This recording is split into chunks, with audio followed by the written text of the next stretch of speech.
If you are so smart, Kelsey, pay your own bills. That was the last thing my mother, Susan, said to me before the lock clicked shut. It was 12 degrees in Chicago. The wind coming off the lake didn't just bite, it chewed through the layers of my coat like it had teeth. But honestly, the cold outside felt safer than the warmth I had just left. I stood on the porch of the decaying duplex we called home, my breath clouding in the freezing air, staring at the peeling paint on the door. Inside, my mother was probably pouring herself a glass of wine, satisfied that she had finally put me in my place. She thought she had one. She thought I would be banging on that door in 5 minutes, begging for forgiveness, pulling out my checkbook to fix whatever mess she had created this time. But she was wrong. This wasn't a temper tantrum. This was an eviction. And the irony? The eviction notice came from the person who hadn't paid a single bill in that house for 3 years. Me. I adjusted the strap of my bag on my shoulder. It contained my laptop, a change of clothes, and my work badge. That was it. My entire life, distilled down to the essentials of survival. I didn't cry. Tears are a wasted asset in a bankruptcy. I just turned around and walked down the icy steps. My mother had thrown down the gauntlet. She wanted me to pay my own bills? Fine. But she forgot one critical detail. When I pay my own bills, I stop paying hers. And that realization, cold and sharp as the winter air, was the beginning of the end for her. Before we go any further, drop a comment and let me know where you're listening from and what time it is for you right now. I'd love to know who's part of our community. I walked. I didn't know where I was going at first, just away. Away from the duplex that smelled of my mother's expensive perfume and black mold. Away from the woman who looked at me not as a daughter, but as a resource to be mined. My boots crunched on the snow-packed sidewalk, a steady rhythm that matched the racing of my heart. I pulled my phone out. 0 missed calls. 0 texts. She was waiting for me to break. She was banking on it. I navigated toward the train station, my mind working faster than my feet. I wasn't just walking, I was calculating. I'm a junior financial analyst. Numbers are my language. They make sense. They don't lie, they don't manipulate, and they certainly don't gaslight you. And for the first time in my life, I started running the numbers on my relationship with my mother. It's called the sunk cost trap. In finance, it's the tendency to continue investing in a losing proposition because of the resources you've already committed. You think, I've already put in this much time, this much money, this much love. I can't walk away now, or it was all for nothing. That's what kept me in that house. That's what made me pay the rent when she claimed she was short. That's what made me cover the utilities when she forgot. That's what made me hand over my bonuses for her medical emergencies that always resulted in new clothes and spa days. I had treated her love like a stock that was bound to rebound if I just held on a little longer. But tonight, walking in the freezing dark, the market had finally crashed. I realized I wasn't an investor in our family. I was the asset being liquidated. I reached the platform and dialed Chloe. She picked up on the first ring. Kelsey? It's late. Is everything okay? I'm coming over, I said, my voice steady. I left. You left the house? I left everything. She kicked me out, Chloe. She told me to pay my own bills. There was a pause on the other end, then a sharp intake of breath. She evicted you? Kelsey, you pay the rent. I know. Get here. Now. When I arrived at Chloe's apartment, she didn't hug me. She didn't offer me tea or sympathy. She knew me better than that. She opened the door, took my bag, and pointed to her kitchen table. Laptop, she said.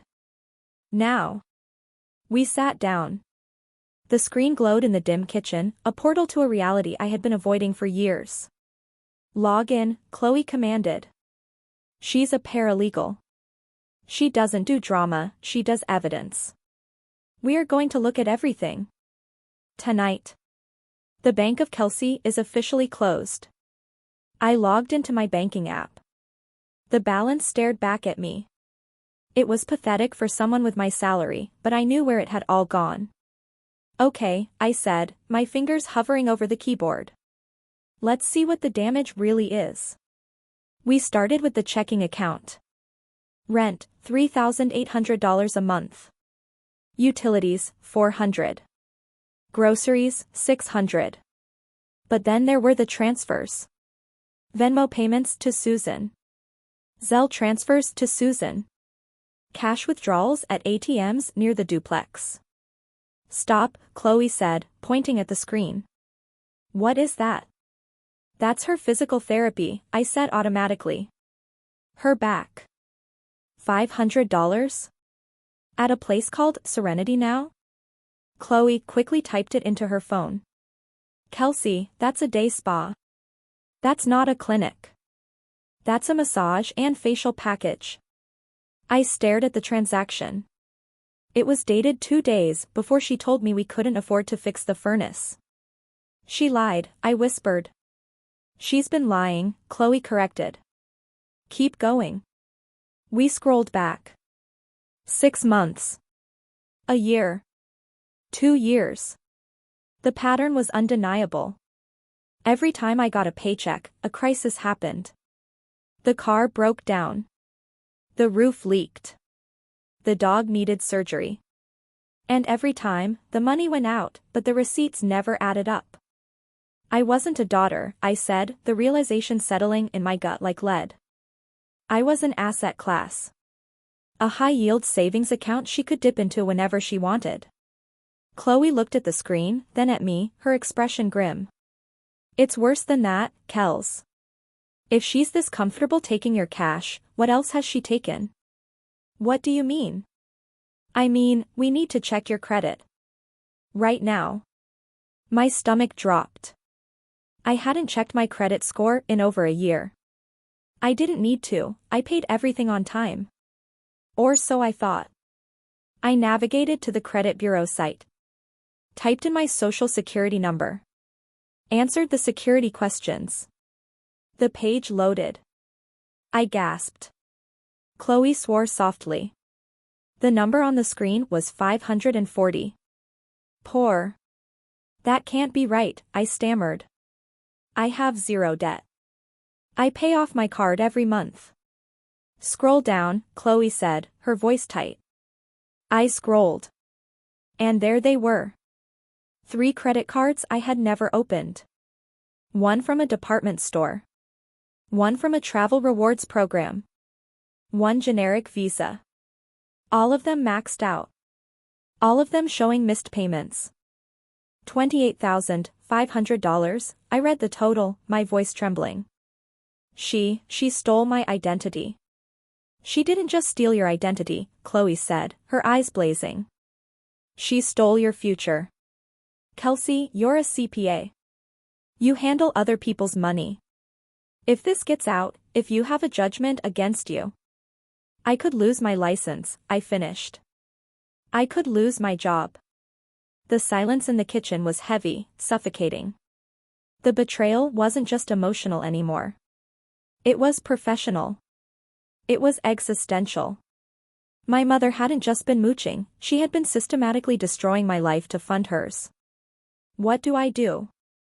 I asked, looking at Chloe. She's my mother. Chloe leaned forward, her face hard. No. Tonight, she is not your mother. Tonight, she is a hostile entity that has compromised your financial security. You have to treat this like a business problem. You have to cut the bleeding. I looked back at the screen. The numbers were red, angry, accusatory. $28,000. A spa day while I froze. An eviction notice when I paid the rent. Okay, I said.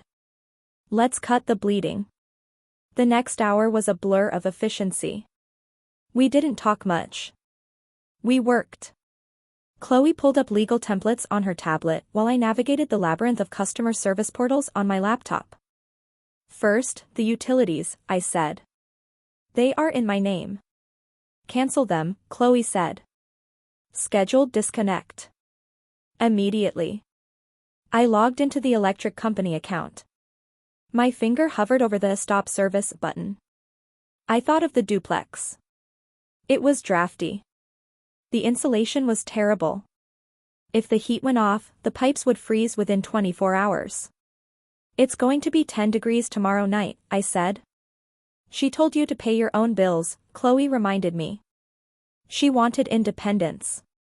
Give it to her. I clicked. Service will be disconnected tomorrow at 8 o'clock in the morning. Next, the gas. Click. Disconnected.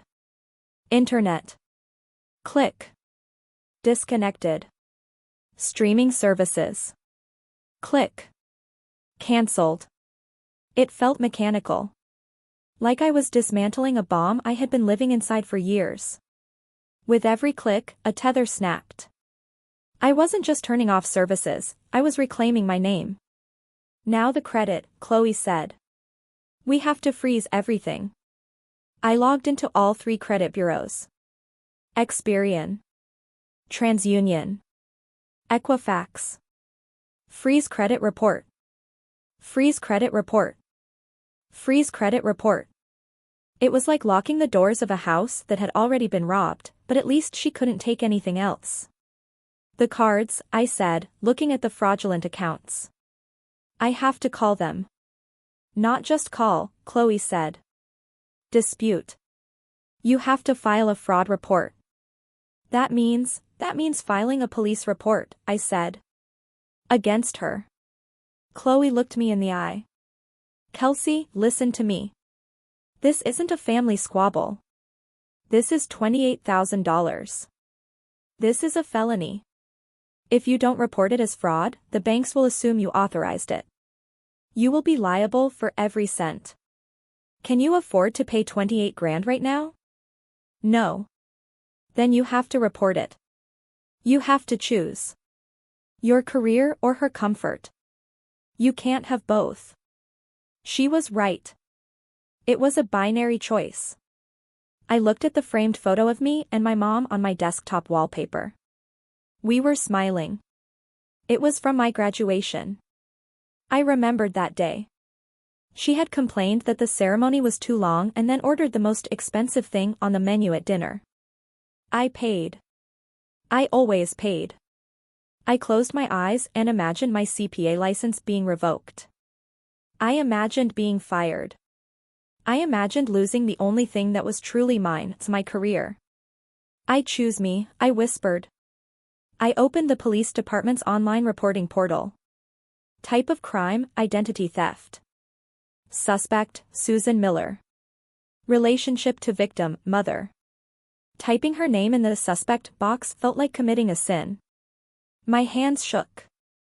But I kept typing. I listed the cards. The amounts. The dates. I attached the credit report as evidence. Submit. A confirmation number appeared on the screen. It was done. I had just reported my mother to the police. Good, Chloe said, her voice soft now. It's done. I sat back, expecting to feel guilt. Expecting to feel the crushing weight of what I had just done. But instead, I felt light. The dread that had been sitting on my chest for years, the constant low-level panic about money, about her moods, about the next crisis, it was gone. She's going to be so angry, I said. Let her be angry, Chloe said. She's been angry when you were paying for everything. At least now her anger won't cost you anything. I looked at the time. It was 3 o'clock in the morning. You can stay here as long as you need, Chloe said. The couch pulls out. Thanks, I said. I think I'm going to sleep. And I did. For the first time in years, I slept without waking up to check my phone. I slept without worrying if I had enough in my account for an emergency. I slept because the worst had already happened, and I was still standing. The next month was the quietest of my life. I found a small studio apartment near my office. It was tiny, basically a shoebox with a window, but it was mine. The rent was a third of what I had been paying for the duplex. I bought a cheap mattress, a desk from a thrift store, and a coffee maker. I didn't hear from Susan.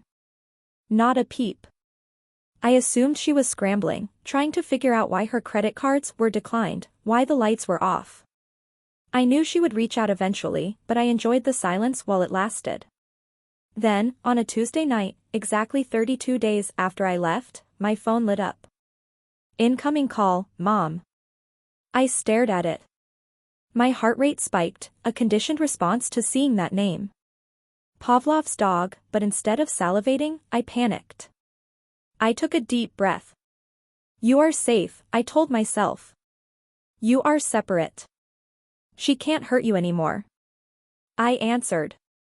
Hello? Kelsey. Her voice was a shriek, distorted by bad reception and pure rage. What the hell did you do?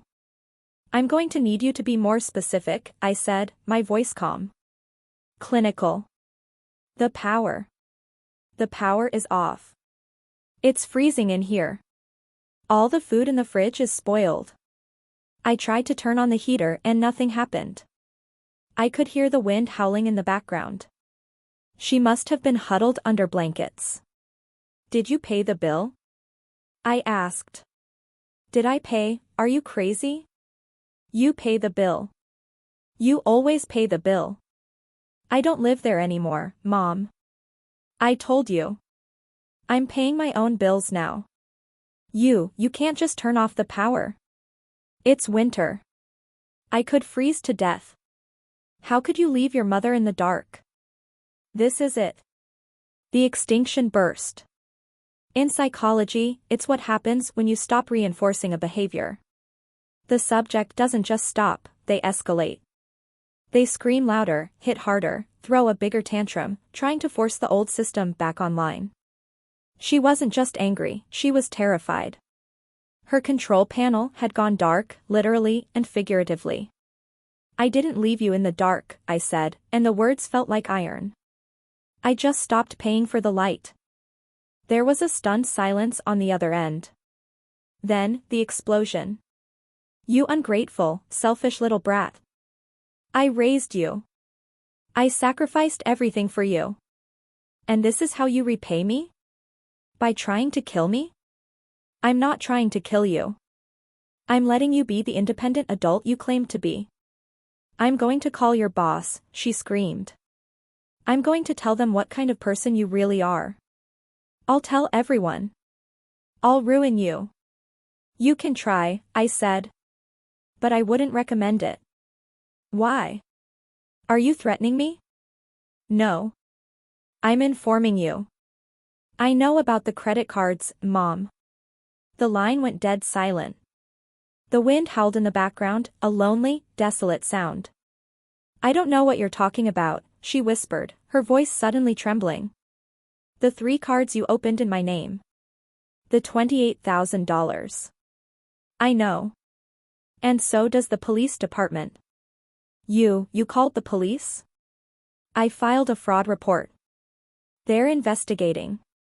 If you try to use those cards again, if you try to open anything else in my name, they will arrest you. Sarah.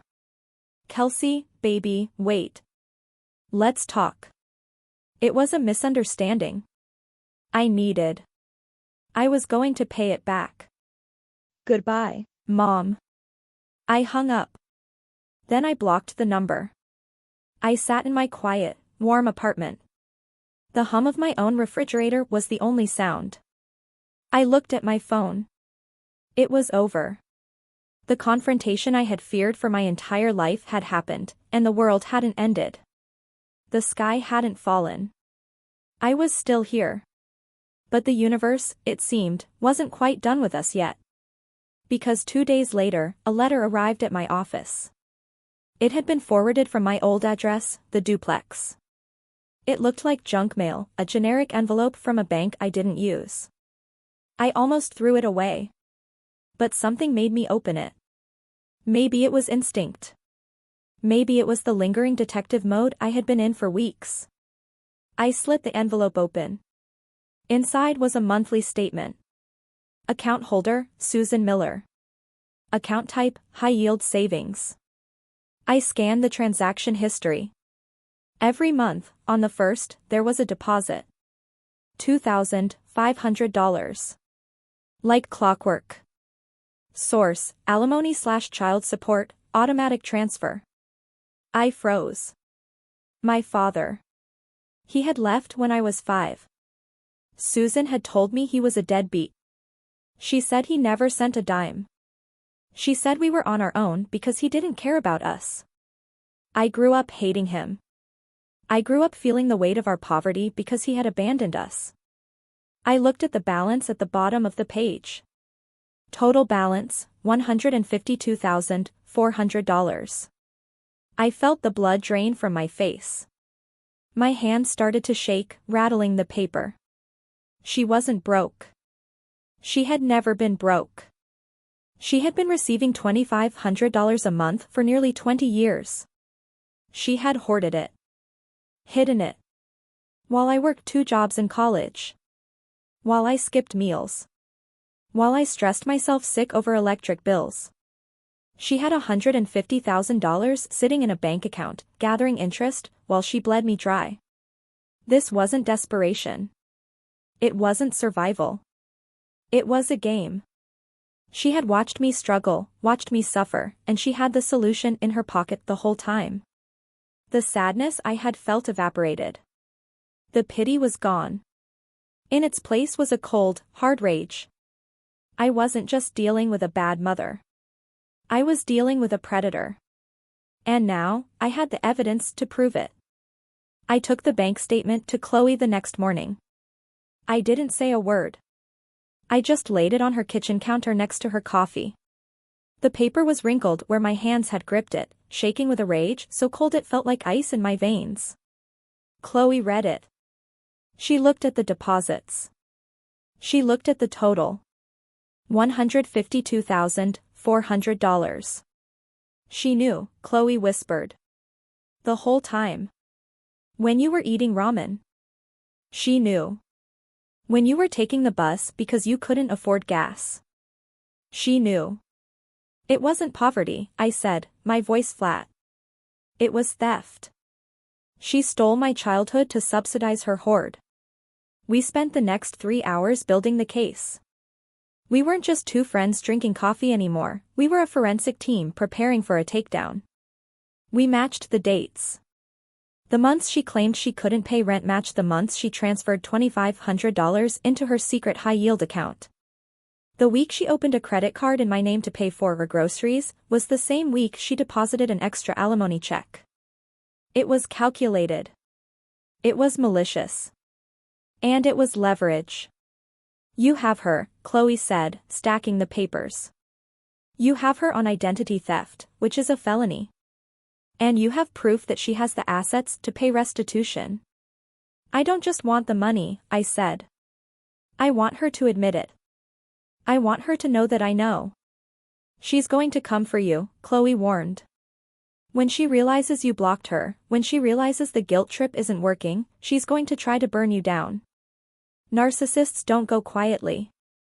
I know, I said. I'm counting on it. I went to work. I sat at my desk. I built spreadsheets. I analyzed data. I was a professional. I was good at my job because I had spent 24 years managing a volatile, high-risk asset named Susan Miller. At 2 o'clock in the afternoon, the receptionist called my desk. Her voice was tight. Kelsey? There's a woman here to see you. She says she's your mother. She's very upset. I closed my eyes. Here it was. The final play. She was coming to my place of business to destroy my reputation, to shame me into submission.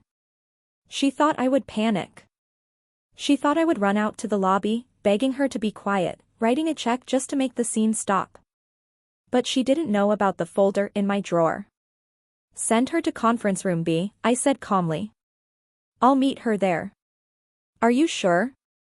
She's yelling about you abandoning her. I'm sure. Call security, but tell them to wait outside the door. I stood up. I picked up the folder. I smoothed my skirt. I walked down the hallway not as a scared daughter, but as an auditor walking into a meeting with an embezzler. When I opened the door to conference room B, Susan was pacing. She looked frantic, her hair disheveled, wearing a coat that looked too thin for the weather, a costume of poverty she had curated perfectly. "How dare you?" she screamed as soon as she saw me. "You block my number? You leave me to freeze? I'm going to tell your boss everything. I'm going to tell them you're an abuser. I'm going to." "Sit down," I said. I didn't yell. I didn't raise my voice. I spoke with the absolute, terrifying authority of someone who holds all the cards. She stopped. She blinked, confused by the lack of fear in my eyes. "Don't you speak to me like that. I am your mother. Sit down." I walked to the head of the table and placed the folder in the center. I sat. Slowly, warily, she sat opposite me. "You think you're so smart," she spat. "You think you can just cut me off? I have rights. I need support. Your father left us with nothing." "That's a lie," I said.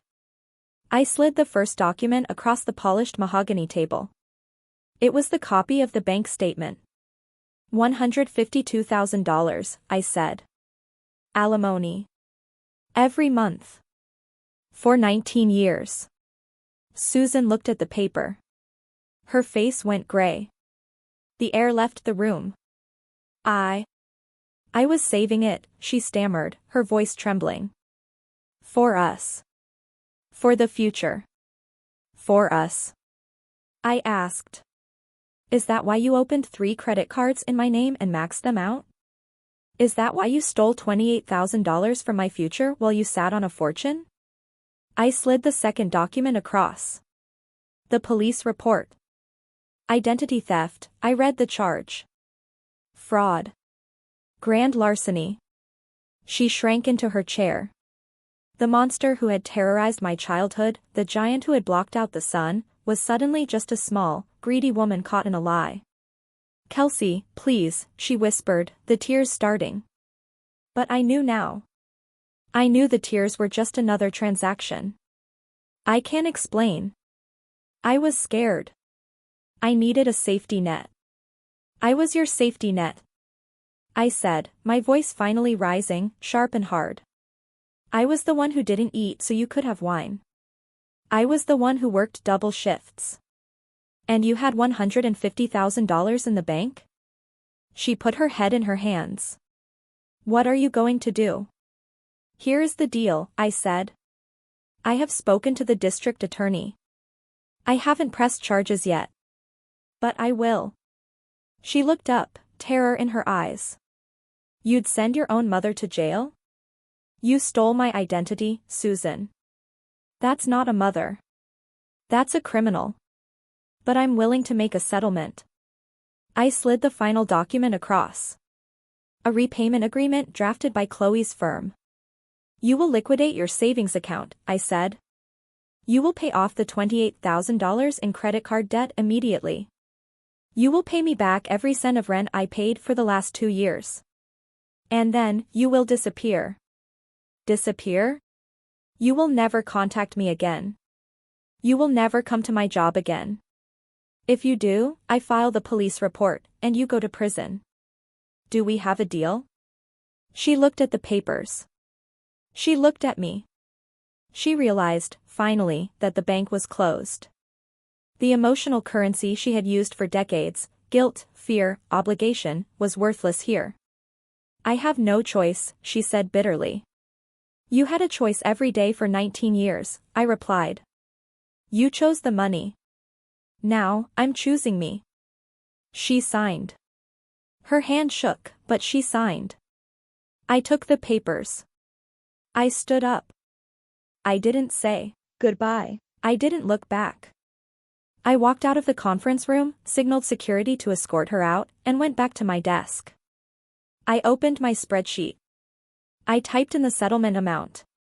The cells turned from red to black. 3 months later, I sat on the floor of my new apartment. It wasn't a shoebox. It was a one-bedroom with a balcony and a view of the park. The sun was streaming in, warm and golden. The settlement check had cleared. The credit card debt was 0. My credit score was already climbing back up into the 700s. I was solvent. But as I sat there in the quiet, I didn't feel triumphant. I felt a deep, aching exhaustion. It's a specific kind of grief, I realized. It's the grief of the parentified child. For my entire life, I had defined myself by my utility. I was valuable because I could fix things. I was lovable because I could pay for things. I was a good daughter because I set myself on fire to keep her warm. Resigning from that job felt like a death. I had to mourn the mother I never had. I had to accept that the woman who raised me didn't love me the way a mother should. She loved me the way a parasite loves a host. She loved me as long as I was useful. But in that grief, there was also liberation. I looked at the empty space on my wall where I used to hang the picture of us. It was gone. In its place, I hung a framed print I had bought for myself. It was just colors. Bright, chaotic, happy colors. It served no purpose other than to bring me joy. I opened my journal.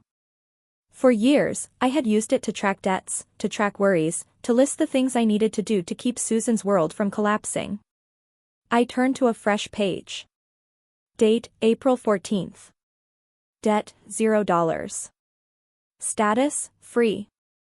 I realized then that I wasn't just debt-free financially. I was debt-free emotionally. I didn't owe anyone my pain. I didn't owe anyone my future. My phone buzzed.